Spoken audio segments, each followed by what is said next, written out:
Hello kababayan, ako nga po pala si Kuya Den, nakabase dito sa Inglaterra. Galing ako sa Middle East, specifically sa Dubai at Kuwait, kasama ng aking misis. At ang work namin doon ay sa fast food industry. Ako nga pala ay nag-apply sa agency sa Dubai papuntang UK at sinuwerteng makapunta dito. At ang kagandahan pa nun ay same fields ng work experience ko sa Middle East. Nauna nga po pala akong makapunta dito sa UK at kinuha ko ang aking misis after 4 months. Kung meron po kayong katanungan about sa proseso paano makapunta dito sa UK, mag-comment lang po kayo or i-PM nyo lang po ako at gagawin ko po ang lahat para masagot ko po kayo isa-isa. Bakit nga ba kami pumunta dito sa UK? Sa mahigit 1 dekada namin sa Middle East, gusto naming itry ang pamumuhay dito sa UK. Kasi ayaw namin mag-regret at the end of the day na hindi namin matry dito sa UK.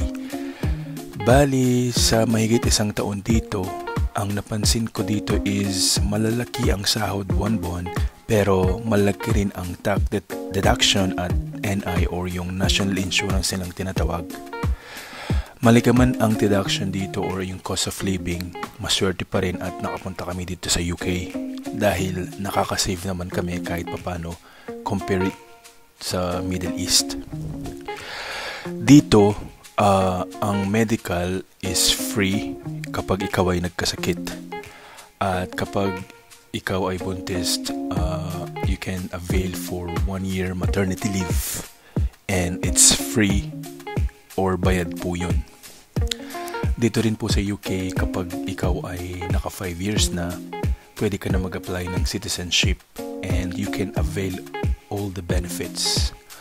Unang-una po dito is libre po ang education ng mga bata until 16 years old.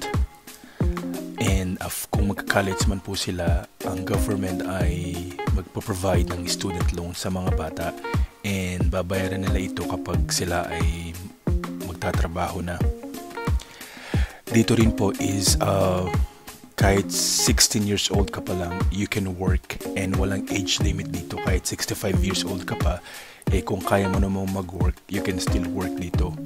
So dito is walang discrimination sa age.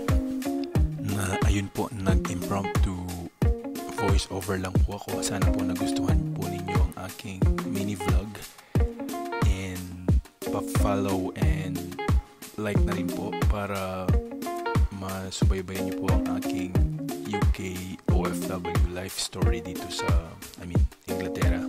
Maraming salamat po sa panonood and see you next time. Bye.